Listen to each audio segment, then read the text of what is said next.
आयुर्वेद के अनुसार हमारा शरीर 5 तत्वों से बना होता है।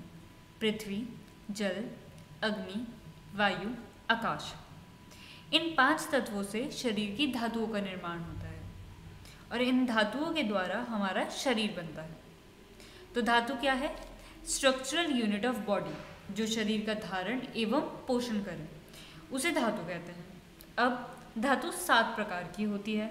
कौन कौन सी? रस धातु। मॉडर्न में हम इसको essence part after digestion, blood plasma, lymph, इन सब चीज़ से ले सकते हैं। दूसरा होता है रक्त, डेट इज ब्लड टिश्यू। मांस, मसल टिश्यू। मेद, फैट टिश्यू। अस्थि, बोन टिश्यू। मज्जा, बोन मैरो। शुक्र, रिप्रोडक्टिव सिस्टम। तो ये कितनी हो गई? 7 धातुएं हो गई। अब आयुर्वेद के मौलिक सिद्धांतों में सप्त धातुओं का बहुत महत्व है। आयुर्वेद के जो बेसिक प्रिंसिपल हैं उसमें सप्त धातुओं की बहुत इंपॉर्टेंट। इनसे शरीर का धारण होता है, इसी कारण से इन्हें धातु कहा जाता है। कौन कौन सी 7 धातु हो गई? रस, रक्त, मांस, मेद, अस्थि, मज्जा, शुक्र। इन्हें दूष्य भी कहते हैं क्योंकि दोषों के द्वारा इन धातुओं का दूषण होता है। अब जो दोष है हमारे वात, पित्त, कफ, अगर वो बढ़ जाते हैं या कम हो जाते हैं हमारी बॉडी में, तो वो धातुओं को दूषित करते हैं। तो जो धातु दूषित हो रही हैं उनको हम दूष्य कहते हैं। ठीक है, तो धातु का दूसरा नाम है दूष्य। अब हम देखते हैं रस। अब हम सबसे पहले पढ़ेंगे रस धातु। रस धातु क्या है? सबसे पहली धातु है जो आगे की धातुओं का निर्माण करती है। हमने देखा हर धातु कैसे बनती है? 5 तत्वों से बनती है।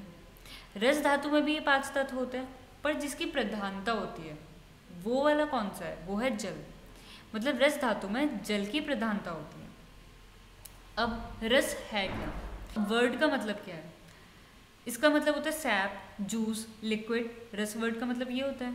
अब रस धातु हमारी बॉडी में क्या मतलब होगा? रस धातु refers directly to the plasma or non-cellular portion of the blood, the lymph, interstitial fluids, ये सब किस में आता है? रस धातु में। और इनडायरेक्टली ब्रेस्ट मिल्क और मेंस्ट्रुअल फ्लूइड भी रस धातु में आते हैं। अब हम आगे इसकी निष्पत्ति देखेंगे और निरुक्ति देखेंगे। निष्पत्ति होता है कि ये वर्ड डिराइव कैसे हुआ है, रस धातु। अब इसकी निष्पत्ति मतलब डेरिवेशन, कैसे बना है ये वर्ड, कैसे डिराइव हुआ है ये वर्ड। रस धातु में अच प्रत्यय लगने से ये वर्ड डिराइव होता है। इसकी निरुक्ति। निरुक्ति का मतलब होता है study of the origin of words and the way in which there meanings have change through history, etymology. क्या है इसकी निरुक्ति? रसगतो धातु, मतलब जो निरंतर गतिशील रहता हो उसे रस धातु कहते हैं। तो ये हो गई इसकी निष्पत्ति और निरुक्ति। जब हम कुछ गुणों से युक्त आहार लेते हैं और उस आहार की डाइजेस्ट करके जो प्रोडक्ट बनता है उसे अनरस कहते हैं। तो वो गुण कौन कौन से हो गए? 5 भौतिक आहार, जिस आहार में पृथ्वी, जल, तेज, वायु एवं आकाश हो। चतुर्विध आहार का होता है पेय, लेह, भक्ष्य, भोज्य। पेय मतलब लिक्विड, लेह मतलब विस्कस, भक्ष्य मतलब सॉलिड और भोज्य मतलब सेमी सॉलिड। फिर आता है मधुरादि 6 रस। मधुर, अमल, लवण, कटु, तिक्त, कषाय, ये जो 6 रस है इनसे युक्त। द्विविध वीर्य, शीत उष्ण, इनसे युक्त। अष्टविध वीर्य जो 8 गुण हैं और गुरुवादी 20 गुणों से युक्त। ये आहार, ऐसे आहार का विधि पूर्वक सेवन करने पर जठराग्नि की क्रिया से जो प्रसाद रूप में तेजभूत सार बनता है उसे अनरस कहते हैं। तेजभूत सार कौन सा हो गया? तेजभूत सार का मतलब होता है घी के समान, ट्रांसल्यूसेंट और थोड़ा विस्कस। ऐसा जो बाय प्रोडक्ट जो इसका बनता है उसे हम अनरस कहते हैं। तो ये हो गई रस की परिभाषा। अब आता है रस के 2 भेद। रस के 2 भेद होते हैं। कौन कौन से? स्थायी और पोषक। एक हो गया इंट्रासेलुलर, एक हो गया एक्स्ट्रासेलुलर। अब हम देखते हैं। सबसे पहला आता है स्थायी रस। यह एक स्थान पर स्थिर होने के कारण स्थायी रस कहलाता है। आधुनिक क्रिया शरीर की दृष्टि से स्थायी रस के अंतर्गत सभी इंट्रासेलुलर फ्लूइड्स आते हैं। तो स्थायी रस में क्या हो गया? सारे इंट्रासेलुलर फ्लूइड्स। फिर आता है पोषक रस। इसे हम अस्थायी रस भी कहते हैं। यह धमनियों, धमनियाँ माने आर्टरीज, यह धमनियों या रसायनियों, रसायनियों माने लिम्फ वेसल्स, इन सब में बहने वाला एक तरल द्रव्य है जो शरीर की प्रत्येक धातु कोशा में पहुंचकर उनके पोषक अंश को प्रदान करता है। मतलब धातु, उपधातु, इन सब को जाके न्यूट्रिशन प्रोवाइड करता है। इसके अंतर्गत क्या आते हैं, सारे extra cellular fluids, plasma, lymph, ये सब आते हैं पोषक रस के अंदर। तो ये हो गए रस के दो भेद। अब हम देखते हैं रस धातु की उत्पत्ति या व्युत्पत्ति, मतलब रस धातु का निर्माण कैसे हुआ। अब आता है आहार रस। आहार रस हम ले सकते हैं प्रोटीन से। एग्जाम्पल, एक प्रोटीन ले लिया, जब आहार रस पे जठराग्नि ने काम किया तो अनरस और किट बनता है। मतलब एग्जाम्पल अगर लें तो जैसे प्रोटीन्स है, जठराग्नि हो गया HCl, तो जब प्रोटीन्स पे HCl ने अपना काम किया तो अमाइनो एसिड बनता है। अमाइनो एसिड हो गया अनरस। तो आहार रस पे जब जठराग्नि ने काम किया तो वो दो भागों में डिवाइड हो जाता है, अनरस और किट। किट हो गया मल, वेस्ट मटेरियल, मूत्र और पुरुष। अब हर एक धातु की अपनी अपनी अग्नि होती है। रस की अग्नि को बोलते हैं रसाग्नि। अब अनरस पे रसाग्नि काम करेगी और वो फर्दर दो पार्ट में डिवाइड होगा, प्रसाद सार और किट। किट माने मल, वेस्ट मटेरियल, कफ। अब हम कफ को ले सकते हैं म्यूकस सब्सटेंसेस, क्योंकि कफ ज़्यादा स्निग्धता होता है, प्रोवाइड करता है। अनरस पे रसाग्नि ने काम करा, फिर वो क्या हो गया, प्रसाद सार और किट। किट होता है कफ इसका। अगर आप पूछा जाए कि रस का किट क्या है तो हम बोलेंगे कफ। कफ को हम ले सकते हैं म्यूकस सब्सटेंसेस से। फिर प्रसाद और सार वो दो भागों में डिवाइड होता है, स्थूल भाग और सूक्ष्म भाग। स्थूल भाग से रस धातु की उत्पत्ति होती है। सूक्ष्म भाग से दो फिर फर्दर डिवाइड होता है, उपधातु और रक्त सदर्मी अंश। रक्त सदर्मी अंश से जो आगे की धातु है रक्त धातु, उसका निर्माण होता है। उपधातु। अब आता है उपधातु क्या होता है।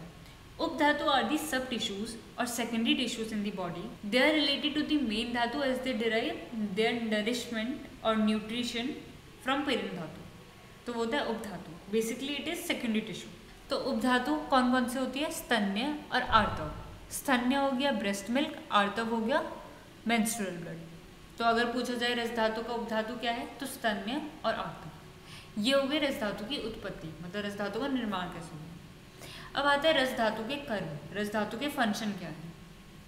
जो इसका बेसिक फंक्शन है वो है न्यूट्रिशन प्रोवाइड करना, प्रीणन।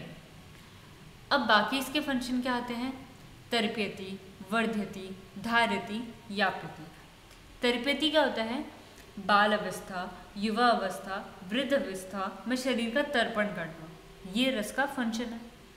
वर्ध्यति में क्या होता है, रस धातु बाल्यकाल में आवश्यक सभी पोषक तत्वों का शरीर के धातु उपधातु में निरंतर पहुंचाती है। बाल्यकाल में बेसिकली वो न्यूट्रिशन प्रोवाइड करती है सारी धातु और उपधातु को। धार्यति होता है युवा अवस्था में, शरीर का जो स्वरूप है उसी प्रकार बना रहे, मतलब इक्विलिब्रियम रहे, धातु उपधातु दोषमल ये सब।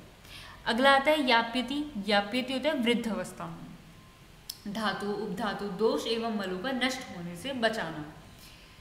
वृद्ध अवस्था में जितने भी धातु उपधातु दोष मल होते हैं ये सब कम होते जाते हैं, पर रस क्या करता है, रस धातु का फंक्शन क्या है, इन सबको नष्ट होने ना देना। तो ये इसके चार फंक्शन हो गए, तर्प्यति, वर्ध्यति, धार्यति, याप्यति। सबसे मेन फंक्शन है प्रीणन, न्यूट्रिशन प्रोवाइड। ये हो गए रस धातु के कर्म। अब आता है अंजलि प्रमाण। ये जो आप पीछे पिक्चर देख रहे हैं ये होती है एक अंजलि। इसमें अगर तुम पानी भर दो तो वो जो क्वांटिटी आएगी वो एक अंजलि है। अप्रॉक्स होती है 160 ml। अब किसी का हाथ बड़ा होता है, किसी का हाथ छोटा होता है, तो उससे ये डिस्टिंग्विश करता है। तो रस धातु की अंजलि प्रमाण क्या है, 9 अंजलि। मतलब अगर 9 बार ऐसे करेंगे, 9 बार हाथों में भर के उस चीज़ को हम कहीं स्टोर करते हैं तो इतना हमारी बॉडी में रस है। तो अंजलि प्रमाण क्या होगा, 9 अंजलि। अब आता है रस का स्थान। रस का स्थान हृदय और उससे निकलने वाली 24 धमनियों को माना जाता है। अब आते हैं रस वह स्रोतस। स्रोतस का मतलब होता है चैनल्स, मतलब रस कहाँ से फ्लो हो रहा है, किन चैनल से फ्लो हो रहा है, ठीक है। तो रस वह स्रोतस चरक के अनुसार क्या है, चरक ने रस वह स्रोतस का मूल हृदय और उससे निकलने वाली 10 धमनियों को बताया है। सुश्रुत ने भी रस वह स्रोतस का मूल हृदय और 24 रसवाह्य धमनियां माना है। 24 रसवाह्य धमनियां कैसे डिवाइड होती हैं, 10 ऊपर की तरफ, 10 नीचे की तरफ और 4 तिर्यक अलग अलग दिशाओं में, ये सुश्रुत ने माना। अब आता है रस संवाहन। रस संवाहन क्या होता है, इसको हम ब्लड सर्कुलेशन से भी ले सकते हैं या फिर जो हमारा फ्लूइड्स का सर्कुलेशन हो रहा है।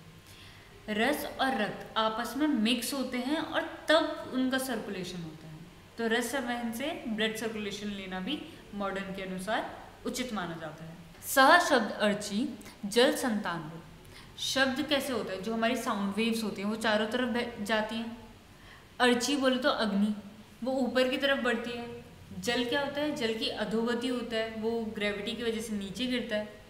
जिसे संतान होती है, वंश आगे बढ़ता है, निरंतर आगे बढ़ते रहता है। उसी प्रकार रस का भी सर्कुलेशन होता है। जैसे शब्द, अर्ची, जल, संतान, इन सबको अगर हम लेते हैं, शब्द, अर्ची, जल, संतान, इन्हीं की तरह रस का भी सर्कुलेशन होता है। बिना रक्त रस के रक्त संवाहन असंभव है, अतः रस संवाहन कहना भी अनुचित नहीं है।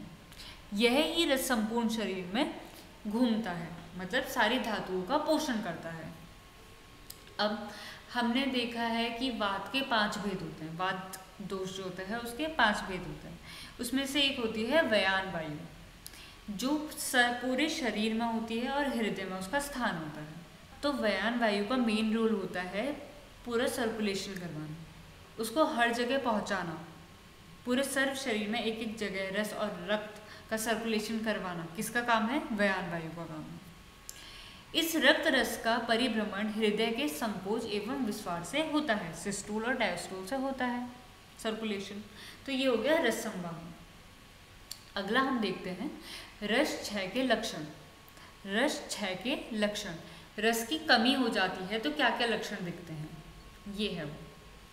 सबसे पहला है त्वचा में रूक्षता, ड्राई स्किन, अग्निमंद, हृदय उत्क्लेश, दुर्बलता, उपधातु मल, रक्त धातु का क्षय। अगर रस कम हो रहा है तो उसकी उपधातु भी कम बनेगी, उसका मल भी कम बनेगा और आगे की धातु का निर्माण भी कम होगा। तो ये वही है। तृष्णा, प्यास लगना, शरीर में कपकपी लगना, ग्लानि, किसी कार्य में मन ना लगना, अल्प चेष्टा से हृदय गति बढ़ना, हल्का सा कुछ काम किया और उससे हार्ट बीट तेज हो गई, ऊंचे स्वर को सहन नहीं करना। अब आता है रस वृद्धि के लक्षण।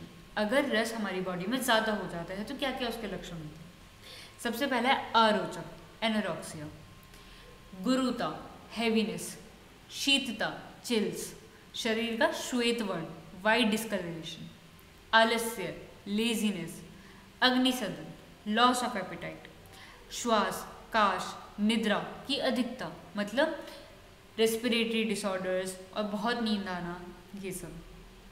परसेक, प्रसेक, एक्सेसिव सेल्वे, परसेक, जी मिचलाना, नौजिया, ये सब क्या है, रस जब ज़्यादा हो जाता है उसके लक्षण। अब आता है अष्टविध सार। अष्टविध सार का क्या मतलब होता है? इसका मतलब होता है जिस प्रकार दोषों की परीक्षा प्रकृति से की जाती है, उसी प्रकार धातु की परीक्षा उसके सारता एवं असारता से की जाती है। मनुष्य के बल को जानने के लिए आचार्यों ने सार बताए। अब अष्टविध सार एक ऐसी परीक्षा मानी गई है जिससे हम पता लगा सके कि इस मनुष्य में रस, रक्त, जितने भी हमारे धातु हैं ये सब इक्विलिब्रियम में है। तो ये अष्टविध सार से पता लगता है। सार क्या होता है? किसी धातु का शुद्ध कर रूप, बल एवं स्थिरता का द्योतक, या फिर आधुनिक भाषा में हम इसे स्टेमिना भी बोल सकते हैं। अब आचार्यों ने 8 प्रकार के सारों का उल्लेख किया है। कौन कौन से? त्वक सार, त्वक सार को हम रससार भी कहते हैं। दूसरा है रक्त सार, फिर मांस सार, मेद सार, अस्थि सार, मज्जा सार, शुक्र सार और सत्व सार। ये 8 सार होते हैं। इन सारों से पूर्व के सार वाले पुरुष सुख, परम गौरव, आदर के पात्र माने जाते हैं। अब हम सबसे पहले देखेंगे त्वक सार पुरुष के लक्षण, क्योंकि हम रस धातु पढ़ रहे हैं तो उसमें रस सार पुरुष के लक्षण देखेंगे। अब त्वक सार पुरुष कैसा होना चाहिए? उसकी त्वचा स्निग्ध होनी चाहिए, मृदु होनी चाहिए, मतलब सॉफ्ट होनी चाहिए, थोड़ी प्रसन्न होनी चाहिए, रोग रहित होनी चाहिए, अल्प, गंभीर, सुकुमार लोम होते हैं, सुख, भाग्यवान, ऐश्वर्यवान, उपभोग करने वाला होता है, बुद्धिमान, विद्वान, निरोगी, प्रसन्न रहने वाला, दीर्घ आयु वाला होता है। अब हम देखेंगे रस एवं कफ में संबंध। हमने देखा है रस का किट क्या है? कफ। तो अगर रस बढ़ेगा तो कफ बढ़ेगा, रस कम होगा तो कफ भी कम होगा। रस एवं कफ के 6 वृद्धि के कारण एवं लक्षण इसलिए इसके समान होते हैं। रस को आश्रय बोलते हैं और कफ को आश्रय बोलते हैं, अतः दोनों में घनिष्ठ संबंध होता है। रस एवं कफ दोनों आप्य हैं। तो ये हमारा रस धातु हो गया कंप्लीट। Thank you.